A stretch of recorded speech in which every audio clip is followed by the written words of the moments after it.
Okay, so let us continue with the Mahanama Sutta.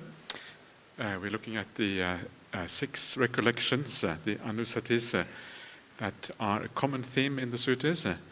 And as we have seen already, the meditation coming out of these recollections is very similar to the meditation we see everywhere else. We see the same sequence, the piti, passaddhi, sukha, and that same sequence. So this is kind of a common theme throughout the suttas. It is basically the psychology of meditation, what we should expect when the meditation goes well. That's kind of what this is about. So we have looked at the triple gem and how to kind of generate some joy and some gladness and some positive mind states based on recollecting these things in a way which works, basically. This is kind of the critical thing here, how to make this work for us, how to think about the Buddha in a constructive way, the Dhamma, the Sangha, etc. And it is not necessarily easy. It depends a little bit on your character and all kind of things. And so many people will need to work on these things to make it possible. But once you start to kind of understand what this is about, then gradually it falls into place and it can become a very powerful technique to generate some of those foundational qualities that are necessary to make meditation work. Now we're going to look at a couple of more ways of doing this. And these are in some ways perhaps easier, perhaps not quite as powerful, but sometimes easier. Again, it depends on your character. So let's see what the Buddha has to say about this remaining 3 anusatis. So, furthermore, a noble disciple recollects their own ethical conduct, which is unbroken, impeccable, spotless, unmarred, liberating, praised by sensible people, not mistaken, and leading to samadhi, to stillness. When a noble disciple recollects their ethical conduct, their mind is not full of desire, ill will, and confusion. This is called a noble disciple who lives in balance among people who are unbalanced, who lives untroubled among people who are troubled. They've entered the stream of the teaching, they develop the recollection of ethics. So this is the idea of ethical conduct and described in quite a bit of detail. It's just interesting here to get some idea what is meant by, really pure ethics on the Buddhist path. And you have this idea that the ethics is unbroken, impeccable, spotless, unmarred. And all of these are more or less synonymous, and they just mean that you are perfect pretty much in your ethical conduct. And the more perfect you are, the more power that ethical conduct will have to give rise to the joy and the happiness that comes from it when you recall these things. So you want to be as pure in your ethical conduct as positive as possible. And of course it is also the positive side of ethical conduct, the kindness that comes out, that will also help you in making this work. And then you have the idea that it is liberating, buddhissa. And this is kind of a very important point, that ethics liberates you. If you live well, if you live with kindness, the mind is liberated. Remember, liberation in Buddhism is like a liberation of the mind. The mind is freed from the opposing states, the negative qualities that comes when you're not ethical.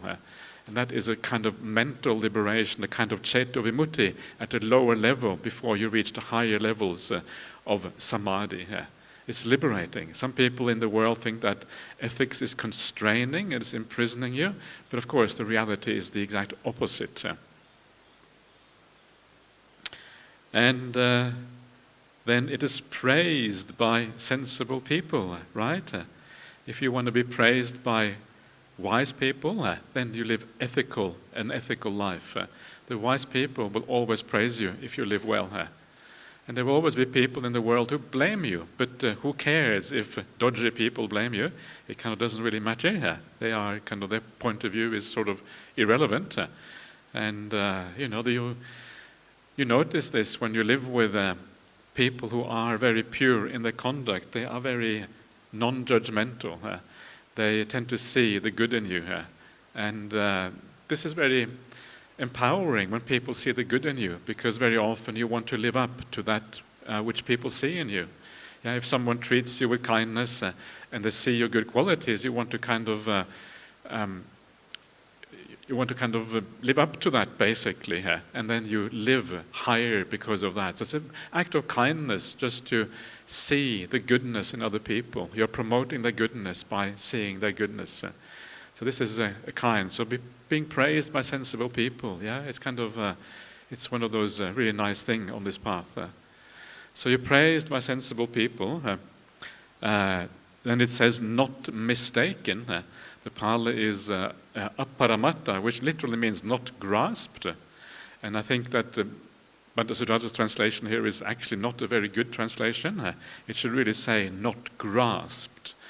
And the point is that once you take this virtue to the highest point, if you are a noble disciple, you don't grasp the conduct anymore. You don't grasp it because it becomes natural to you, and that's why you don't grasp it. So not grasp, I think, is precisely the right translation there. Not mistaken is I don't understand what he's trying to get at when he says that. And of course, leading to samadhi. And again, this idea that virtue in itself leads to samadhi when it is taken all the way to the highest point. All you have to do is really to be virtuous. All the first 6 factors of the Noble Eightfold Path are about virtue, morality, kindness, in one way or another. If you do that fully, mentally as well as verbally as well as physically, then everything you have an integrity about you when it comes to virtue and kindness that is allows you to kind of achieve samadhi relatively easily. Watching the breath becomes easy. There's a natural progression. You just go through the steps as you, as a matter of course. And this is kind of the idea here. Unbroken sila in this way leads to samadhi, sangmadhi, sangvatanika.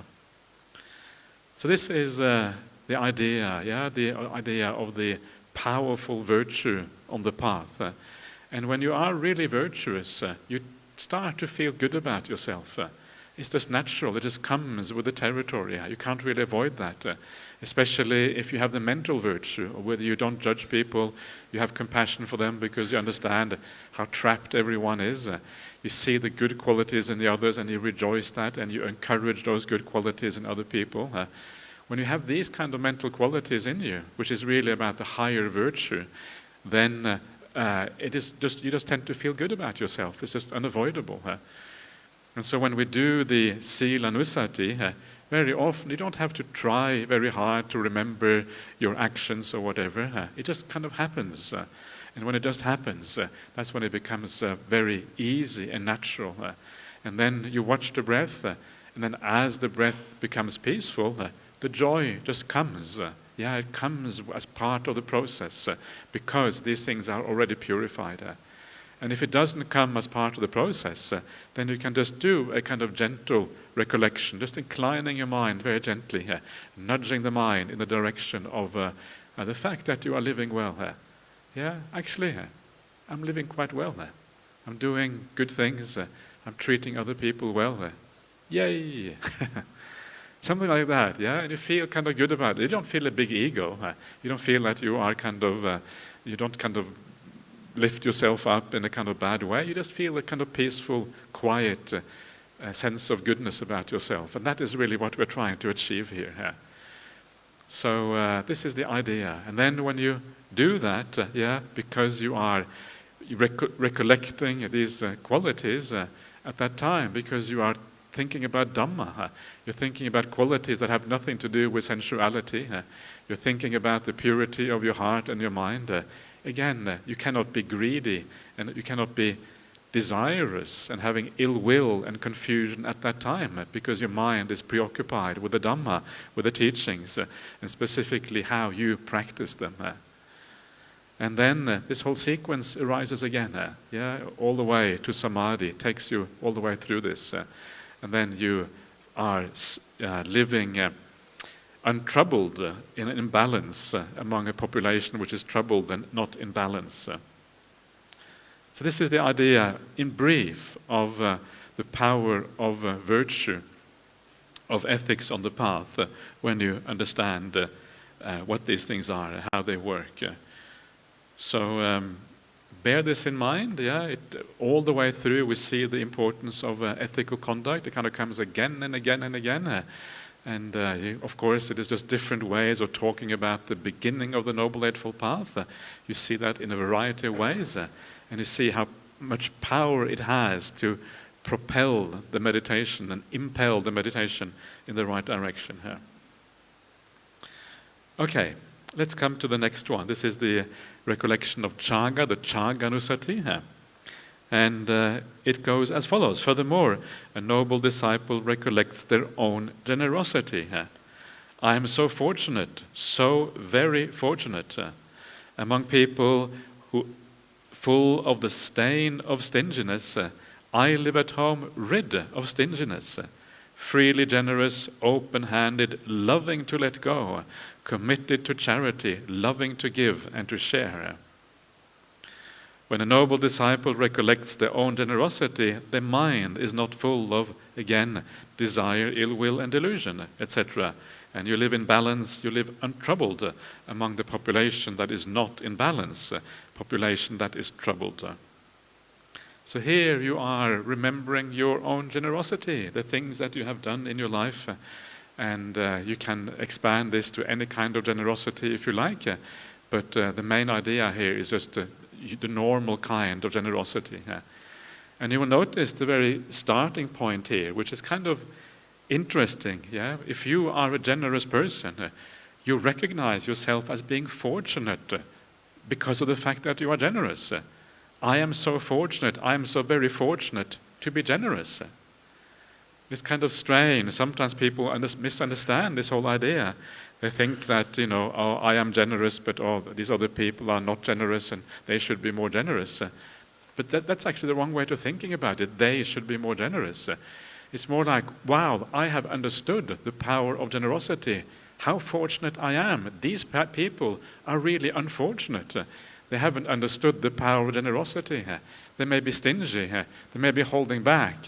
They may have the means to give a little bit, but they don't do it. They are missing out, basically. You are the one who is fortunate when you understand the power of these things.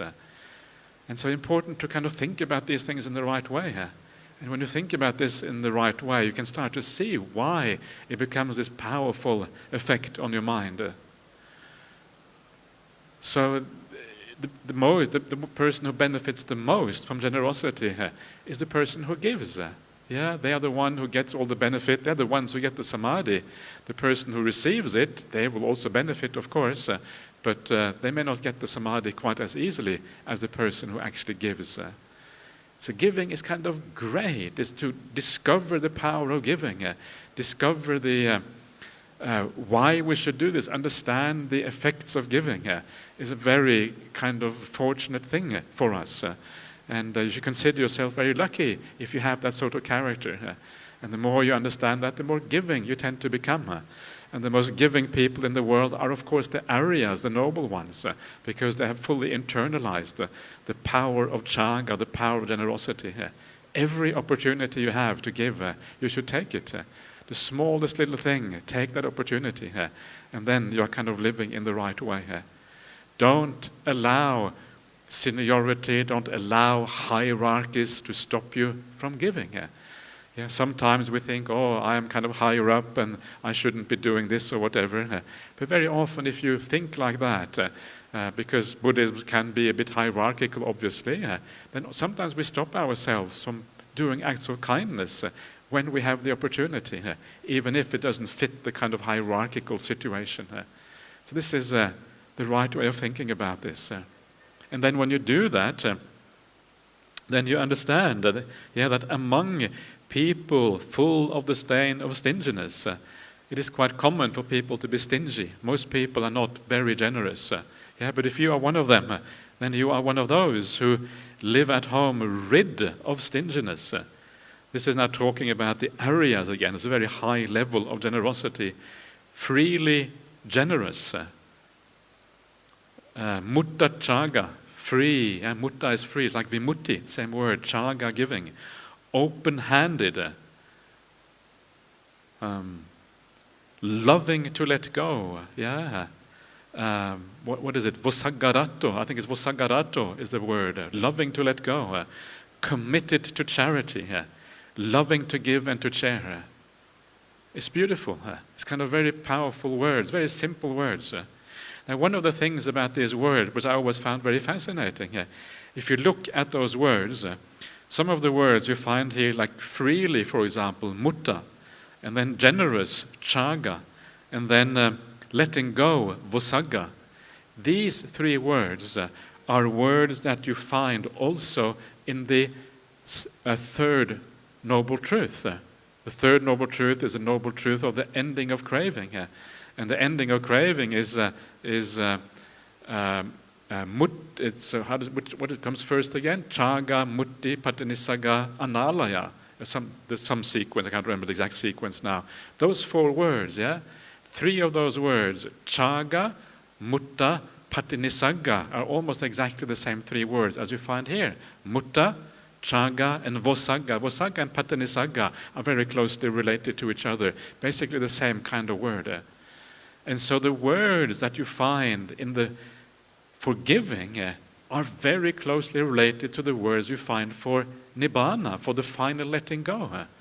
And that's really kind of interesting. And that gives you an idea of why generosity is so important on the Buddhist path, because it is a similar kind of inclination of the mind that you have when you give as when you let go completely.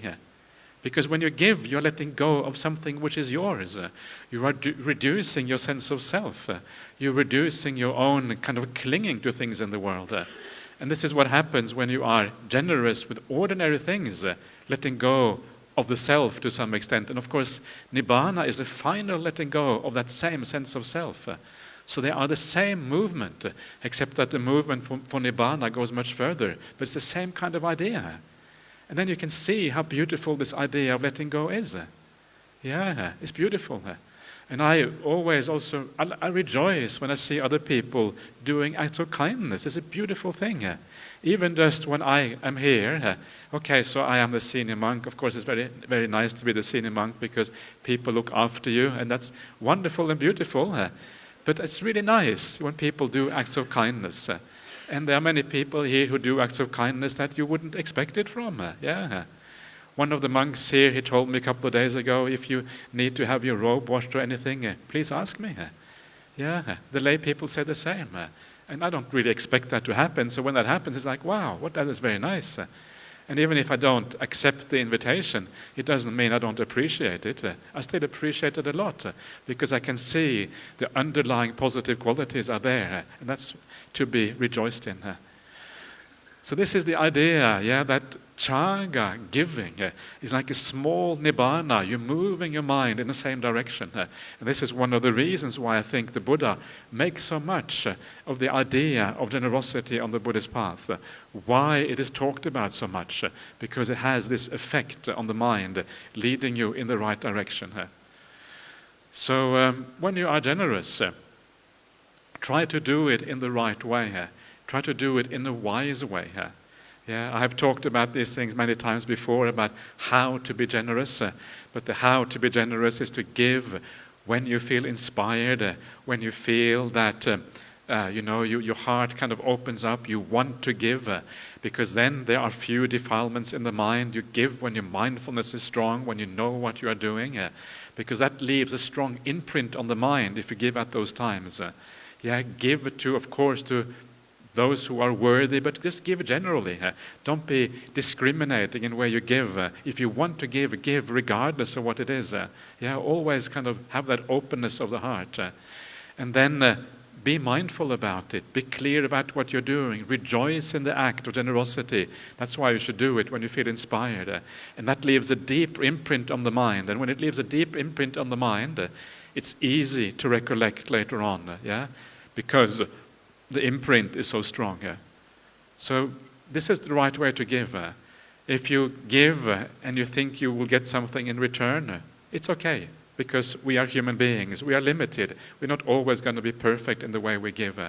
But if you can give simply because it is a beautiful thing to do, because it is an act of purity, because it gives you joy, because it is a requisite for the path, an ornament for the mind, as it says in the Suttas. Chit alankara. Chit alankara is an ornament for the mind. And if you do it for that reason, then it becomes a very beautiful act. And then it will take you a long way on this path. And then you recollect these things later on. And the recollection of these things, whether it is the sila or the chaga, it can be a general recollection of your conduct. You know that you are living well. You know that you are a generous person. It can also be specific instances when you felt that you were doing a particular act that had a big impact on you. It can be those specific times, or just a general sense of giving, and whatever works in a sense. When you do this during meditation, don't think too hard. If you have to think too hard, it means you're not really ready. But just kind of gently nudge the mind. Okay, bring up the perception that you've done something nice. Add that joy you get to the meditation object, and then the meditation may or may not take off, depending on the situation. So then you get the piti, the samadhi, and you live in balance among the unbalanced population. So, then we come to the last of the anusatis, which is also kind of interesting. You can usually take it that these anusatis have a certain sequence, the most powerful one coming at the beginning, and then the least powerful one come towards the end. But sometimes the least powerful, maybe that is the only one you have access to. Okay, so then you use that one. You use whatever works. That is more important. And it goes as follows. Furthermore, a noble disciple recollects the deities. These are the devas or devatas.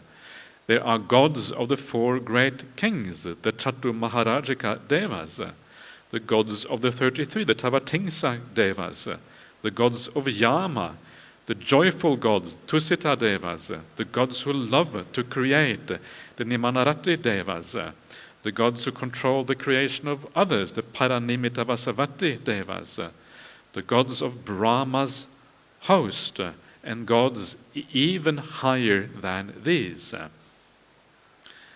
When those deities passed away from here, this means like the human realm is always here, they were reborn there in the heavenly realm because of their faith, ethics, learning, generosity, and wisdom.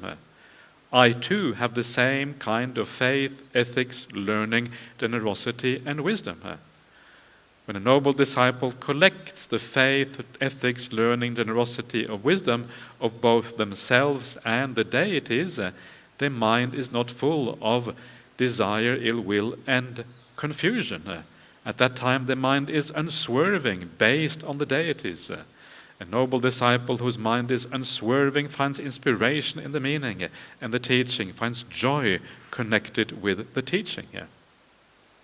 So, here it is a kind of slightly lower kind of happiness, but it's still kind of powerful. Of course, this means that you have to have a sense of devas. You have to kind of have a degree of kind of understanding of what it is to be a deva and what it means, that they have a kind of very happy existence and etc., etc. But if you have that feeling of what the devas are, then the idea of being reborn as a deva is a pretty kind of nice idea. So even if you don't make it all the way to the end of the path or whatever, at the very least you can have a rebirth in a Devaloka, have a holiday there before you kind of carry on. It's always a nice thing. We could always do with an extra holiday after being tired out as human beings. It's always a nice idea. So you consider these various deities, right? And there's lots of deities to choose from here. I don't know which one you kind of incline towards the most, but obviously the higher you go in this scale, the more powerful the joy and the happiness. So you kind of choose your deity. Something like that. And then you understand, well, why is it that those deities got reborn there? Well, it is because of these 5 ballas. These are the 5 powers, usually or sometimes called the Seka ballas. I think they think these are the Seka ballas. And so you have the faith, the faith in the triple gem, the ethics that you have. Learning here doesn't mean kind of going to university. It means understanding of the Dhamma. The more understanding you have of the Dhamma, the deeper you're learning. Sutta is the word here. So it's good to learn the Dhamma, right? This is kind of an important point. And one of the, again, I think sometimes the weaknesses in some parts of the Buddhist world is that they learn all kinds of things, all kinds of Buddhism, of a variety of Buddhism. Then maybe they learn Abhidhamma, or maybe they learn the Visuddhimagga, or maybe they learn the teachings of Ajahn Chah, or maybe they learn the kind of the mystical teachings from the Himalaya Tibetan monks, or maybe they learn the Zen masters of Japan, or whatever. We learn all of these kind of things from various teachers, or maybe we learn the collected works of Ajahn Brahmali. One day, someone will come with the collected works of Ajahn Brahmali. And we learn all of these things, and then we forget that the real Dhamma is actually the suttas. That is what learning really means. And that makes a difference. It makes a difference not because Ajahn Brahm's teaching are bad. I think they're wonderful. Not because all of these other things I talked about are bad. Many of these things are really great, but it is not because of that, but because if you want to really understand what Buddhism is about, the one thing that connects all Buddhists together is the suttas. So if you get reborn in the heavenly realm and you want to hang out in the Buddhist corner of heaven, make sure when you go to heaven you go to the Buddhist corner. Don't go to the wrong corner. You go to the wrong corner, you will be Christians, don't want to be there. There will be atheists. There might be some who kind of believe in the Nordic gods, Thor and Odin, these kind of things. Don't go to the wrong corner. You're going to go backwards on the path. Go to the right corner. When you go to the right corner of heaven, what kind of Dhamma are they going to talk in the Buddhist corner of heaven?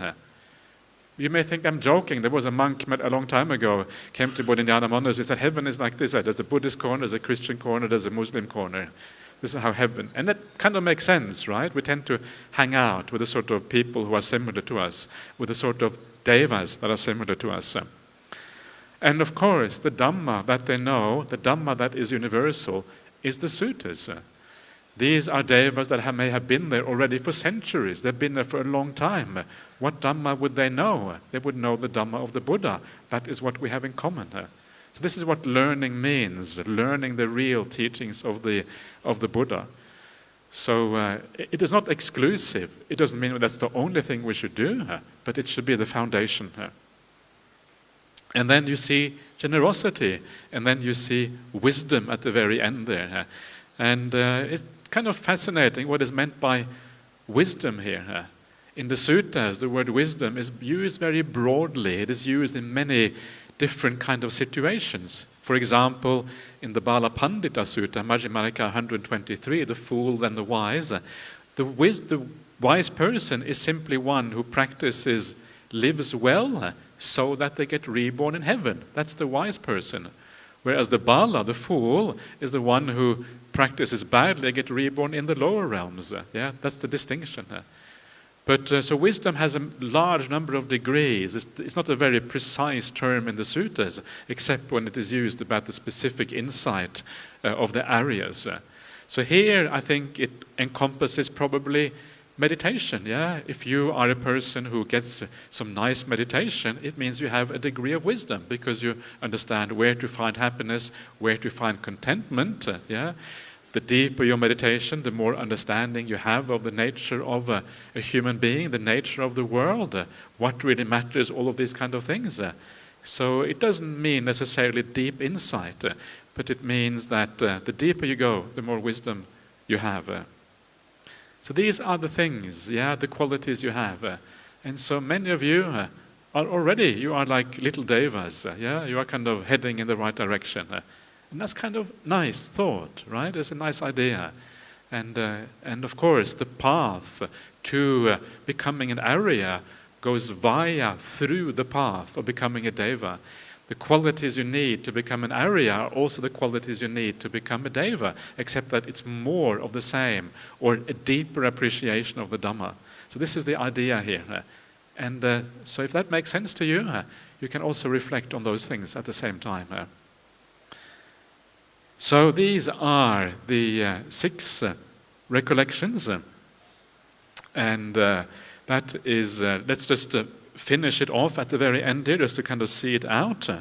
So then again, based on this, you don't have any greed, hate, and delusion. Your mind is straight or unswerving, as Bhante Sujata would have it, based on those devatas. And then, because your mind is straight, you find inspiration in the meaning, where the path is going, and also in the teaching that leads you in that direction. And the joy arises because of that inspiration in the Dhamma and the Atta. And then the same process as we have seen throughout happens again. You become joyful, and then the body becomes tranquil, and then you find bliss, the sukha. And when you are blissful, you achieve samadhi as a consequence. And again, you are balanced, you are untroubled, and you enter the stream of the teaching, you develop the recollection of the deities.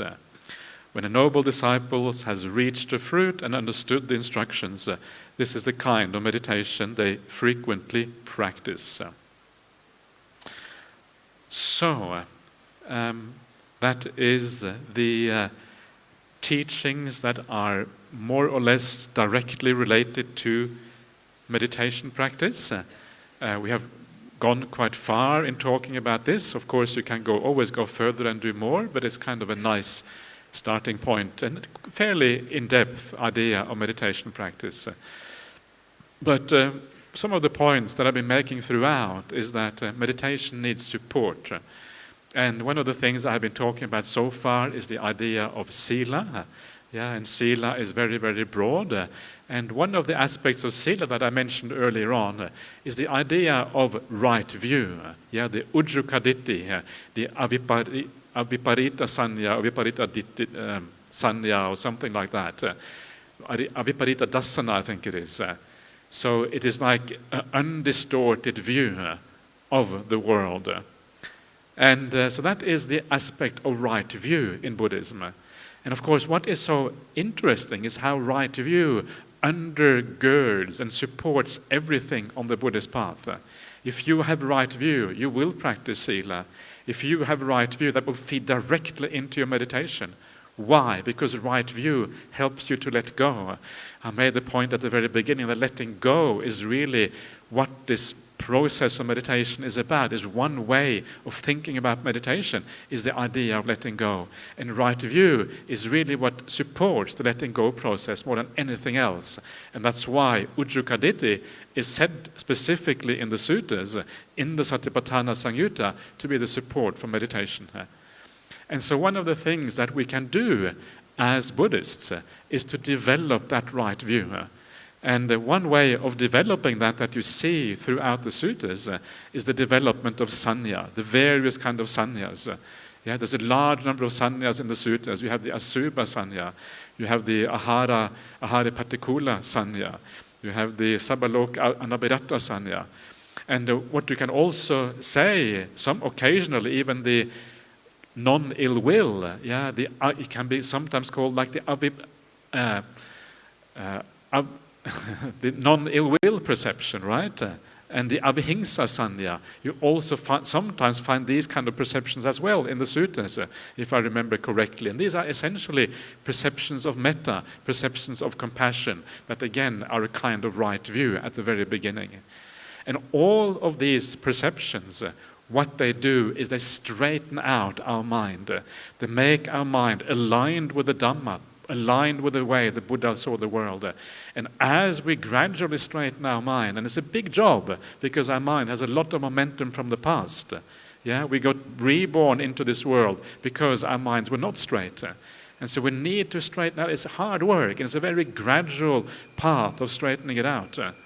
And so we get to work steadily, changing our perception. And as we change our perceptions, it feeds into the rest of the path. Why? Because right view is at the beginning. And by challenging our perceptions, by straightening it out, we are increasing the right view at the very beginning of the path.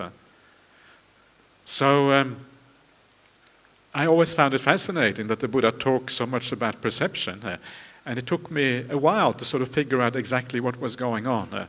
But it's kind of obvious that it feeds into right view. So this is what it is about. So let us look a little bit at these ideas of perception.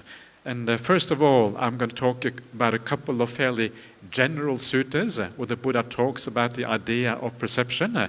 And then we're going to go into some of the nitty-gritty with how to develop these things as we go along here. So the first sutta here is called the Nibbana Sutta, Nibbana extinguishment.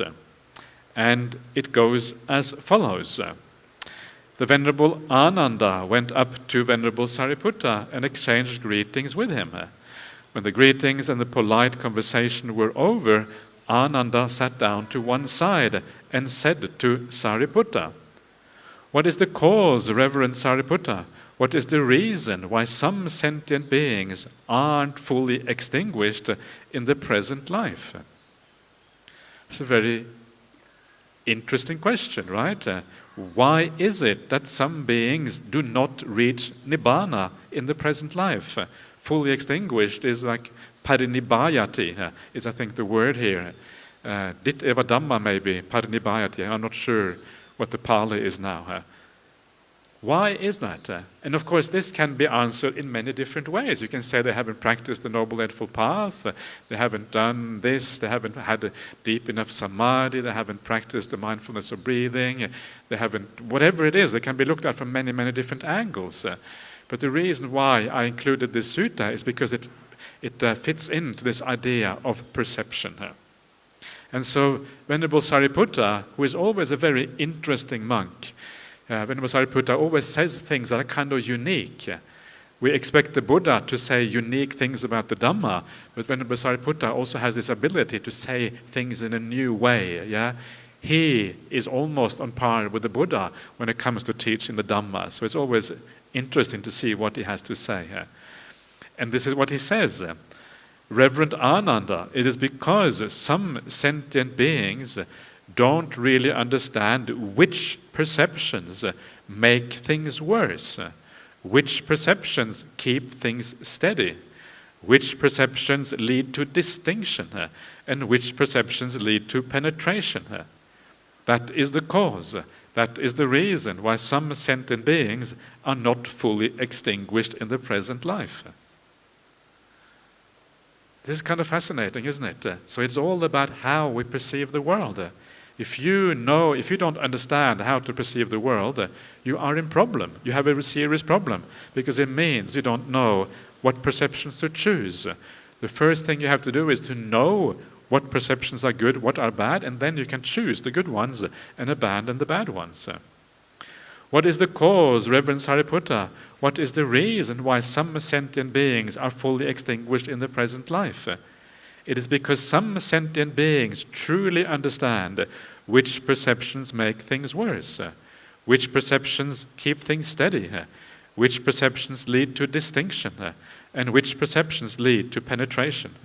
That is the cause, that is the reason why some sentient beings are fully extinguished in the present life.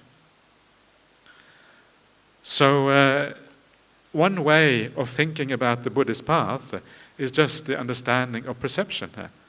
And if the first thing that we then have to do is to understand precisely which perceptions to cultivate and which perceptions to avoid. We have to understand the whole specter of perception, so to speak. And of course, we already have some idea of which perceptions are bad. The perceptions that give rise to desire are bad perceptions. The perceptions that give rise to ill will are bad perceptions. The perceptions that lead to holding on in the world are bad perceptions. The perceptions that lead to the opposite of these things are good ones. If they lead to metta, it is a good perception. What perception leads to metta? Well, it's the perception of appreciating the qualities of others. Perception of karuna is a good perception. We understand the suffering and the stuckness of other people. Which perceptions lead to letting go? Well, to perception of impermanence leads to letting go, or of dukkha leads to letting go. And this is how we start to understand things and how we start to develop things. So then, first of all, we understand the perceptions, and then once we have understood them, then we develop the perceptions accordingly, abandon some and develop the others. And this seems kind of easy on the surface of it, but the hard part is to fully understand these perceptions, because these perceptions can be quite refined. They can be refined perceptions of holding on, refined perceptions of desire. So we have to understand the whole spectrum, and only when we understand the whole spectrum are we able to kind of practice these things fully. And the other thing that is hard is to dedicate ourselves to the practice of these things. This is the other thing that is hard. Keep on doing it again and again and again. Sometimes doing it all the time. Today all I'm going to do is to perceive the wonderful qualities in the people around me. You just focus on that all the time. It's like you're developing the perception of metta, and then you can bring it into your meditation later on. Today I'm just going to focus on impermanence all day, to see the impermanence around me, to reflect on the impermanence of the world, to reflect on death and all of these kind of things. And we take up these themes and we use them continuously. And that is when these things become powerful. And if you ever wonder how to spend your time, and you wonder, okay, I'm fed up with meditation, well, this is really a very powerful way of thinking about how to use your time if you don't know, if you have nothing else that you want to do, developing these perceptions that then become very supportive of the practice. So this is a beautiful way of thinking about attaining Nibbana, simply through the power of perceiving in the right way.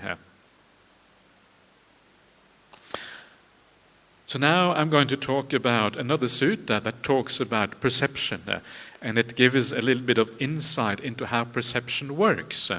And when we understand kind of how perception works, then we can start to do something about it. And this is the often commented on Madhupindika Sutta, the Honey Cake Sutta, Majjhima Nikaya 18, often discussed by meditators. Is it very important? It is okay. It is one sutta among many, but it has some interesting points that you don't find many places elsewhere, and that's why it is probably worthy of a little bit of discussion. So we may probably just get started on this sutta, because we won't get that far, but we will continue on it tomorrow morning. So this is the Madhupindika Sutta. So I have heard. At one time, the Buddha was staying in the land of the Sakyans, near Kapilavatthu, in the banyan tree monastery. So we saw this monastery just before with the Mahanama Sutta, and now the Buddha is in the same place, in the country of his relatives. Then the Buddha robed up in the morning, and taking his bowl and robe, he entered Kapilavatthu for alms. He wandered for alms in Kapilavatthu. After the meal, on his return from alms round, he went to the great wood, the Mahavana, plunged deep into it, and sat at the foot of a young wood apple tree for the day's meditation. This is what I mentioned before. They always go for the Diva Vihara, is the day's meditation.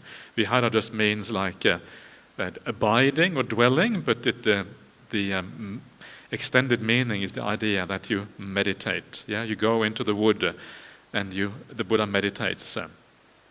So then Dandapani, Dandapani means stick in hand. Yeah, pani, hand, danda, stick. Someone who walking around with a stick. Dandapani, the Sakyan, while going for a walk, plunged deep into the great wood. He approached the Buddha and exchanged greetings with him. When the greetings and polite conversation were over, he stood to one side, leaning on his staff. That's why he was called Dandapani, because he was leaning on a staff, and said to the Buddha, "What is the ascetic's doctrine? What does he assert?" And so this kind of sets the background a little bit, and you can see that the way he speaks is not exactly polite. Yeah, it is a bit kind of challenging, right? What is the ascetic's doctrine? Is that how you speak to the Buddha? Doesn't sound like the way that most of us probably would speak to the Buddha if you met him. And so it's a bit kind of rude. He seems to have some maybe some ill will or whatever going on here. Yeah, this Dandapani, kind of leaning on a stick. You're not really supposed to lean on your stick. Yeah, what is that Sekya rule about Sattapanis? If you teach Dhamma with someone with a stick in hand or a staff in hand, you shouldn't really do that. So it's a bit he's a bit rude, basically, this fellow. And there seems to be some backstory to this, that he may have been the father-in-law of the Buddha or something like that, possibly. And he may have been a bit upset by the Buddha kind of leaving the household life or whatever. There is some story, there was some research done by Bhante Sujato on this, and he reckoned that was one possible understanding of what was going on. I think a bit speculative, but it kind of sets a nice scene, yeah, if he was the Buddha's kind of father-in-law from before. So he's a bit kind of rude and a bit challenging. And so what does the Buddha say? And this is how the Buddha replies. "Sir," always polite, "Sir," maybe "bo" or something like that. Not sure what he says, maybe "avuso." "My doctrine is such that one does not conflict with anyone in this world, with its gods, maras, brahmas, this population with its ascetics and brahmins, its gods and humans. It is such that perception do not underlie the Brahmin who lives detached from sensual pleasures, without doubting, stripped of worry, rid of craving for rebirth in this or that state. That is my doctrine. That is what I assert." So, don't know what you think about that, but this is what Dandapani thought about this. When he had spoken, Dandapani shook his head, waggled his tongue, raised his eyebrows until his brow puckered in 3 furrows, and departed leaning on his staff. So it seems that Dandapani was befuddled, had no idea what was going on, and he kind of just left. He thought, okay, there's nothing here for me, and he kind of just departed. So what does it mean, what the Buddha said? Yeah, we might as well try to understand what it was. Dandapani seems to have come with bad intentions, and then, of course, it is difficult to understand. And, of course, the first thing that the Buddha seems to do is to sort of counter Dandapani's hostility. Yeah, he starts off by saying, "My doctrine is such that one does not conflict with anyone." Yeah, he kind of putting Dandapani a little bit in his place. Yeah, I don't have any ill will. I don't want any conflict, and he's kind of putting it back on Dandapani to reflect on his own state of mind or whatever. So the doctrine is such that you don't conflict with anyone in the world, with its gods, the maras, the brahmas. This population with its ascetics and brahmins is gods and humans. The idea of the Buddhist path is the path of non-conflict. The idea where you are just living for the benefit of other people, not to fall into conflict. If you want to say something about the reality of the world, you do it out of compassion, not because you want to argue. Argument hasn't really got any place in the Buddha's teachings. Conflict is not the right way. Yeah, compassion and kindness is the right way. And it is such that perceptions do not underlie the Brahmin. So what does it mean that perceptions do not underlie? And the idea here is the idea of the anusayas, the underlying perceptions or underlying qualities that exist in all human beings. And these are the things that always drive all the problems in our life because they are deeply embedded in your psyche. And even if you stop them for a while, they come back again. This is what is meant by underlying tendency.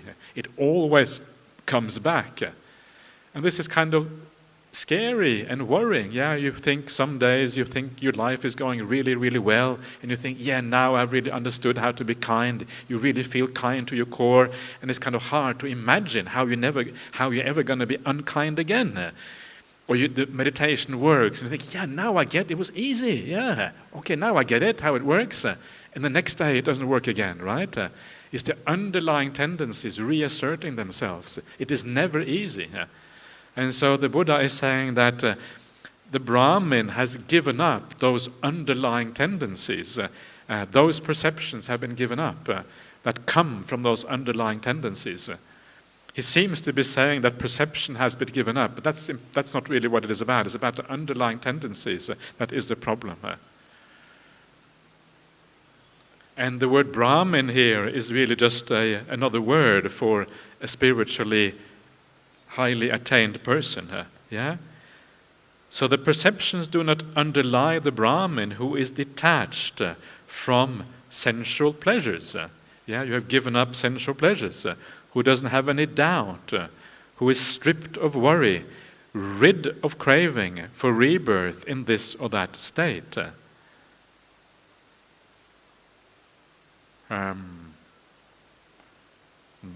Bhava Tanha, I'm not sure what the Pali is now. Anyway, it doesn't matter. So, if you have given up everything, if you have given up all these underlying tendencies for all of these kind of things, given up the craving for rebirth, you are an arahant. And the arahant does not have these underlying tendencies. This is kind of the idea of the arahant. There's no possibility of these bad qualities arising again in the future. This is what he tells Dandapani, and no wonder Dandapani was a little bit befuddled, because this is kind of going straight to the very profoundest part of the Buddhist teachings. So then the sutta carries on. Then in the late afternoon, the Buddha came out of retreat and went to the banyan tree monastery. He sat down on the seat spread out and told the mendicants what had happened. When he had spoken, one of the mendicants said to him, "But, sir, asserting what doctrine does the Buddha not conflict with anyone in this world, with its god, Maras, Brahmas, this population with its ascetics and Brahmins, its gods and humans? And how is it that perception do no longer underlie the Buddha?" You can see now it's the Buddha, the Brahmin who lives detached from sensual pleasures, without indecision, stripped of worry, rid of craving for rebirth in this or that state. So the monks want to know more. They're not happy with what he said before. They want to have a detailed exposition. And this is that detailed exposition. So let's have a quick look at what it says. Mendicants, judgments driven by proliferating perceptions beset a person.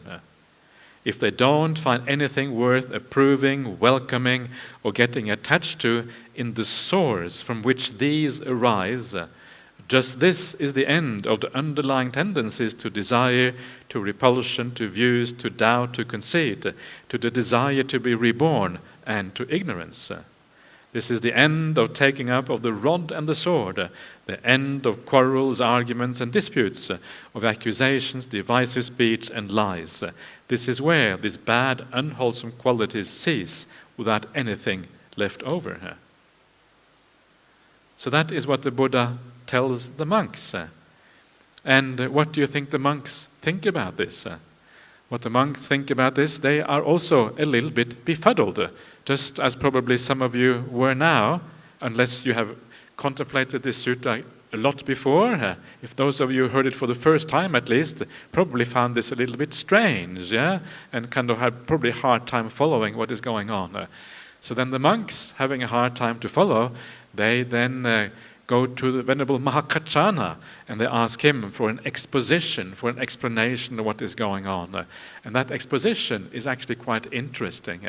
And it shows something about how the perceptual process works, how perceptions come to arise, and how they are distorted and how they are not distorted. And this is why I want to have a look at this, because it gives us a kind of a framework for understanding perception. And once you understand the framework, it becomes very easy to understand what we have to do to overcome these things. So I'm not going to go into explaining now what this means, because it's going to take a little bit of time to understand this. But you can contemplate it a bit if you like. And then tomorrow morning I'm going to have a look at this and have a look at this particular paragraph and see if we can kind of find out what is going on here. One of the critical words in here, which is this idea of proliferation, is the word papancha in Pali. And the word papancha in Pali has often been misunderstood. And one of the people who kind of really pinned down the idea of papancha was Venerable Kattakurunda Nyanananda. He wrote a book back in the 1970s called Concept and Reality, which discusses this idea of papancha. And he was praised by many people for doing that, because he brought out some aspects of the Dhamma that had not really been well understood before. And of course, Venerable Kattakurunda Nyanananda is Venerable Dhammita's teacher, so it's kind of close, to kind of the group here and all the monks and everyone who is here. So that's why also it's a bit of fun to contemplate this sutta a little bit. So tomorrow, if you want to hear more about proliferating perceptions and you want to figure out what it is, please come back tomorrow morning and we'll see you then and we'll carry on then. In the meantime, keep on enjoying yourself, and we'll have, as usual, the Q&A at 6 o'clock. Okay.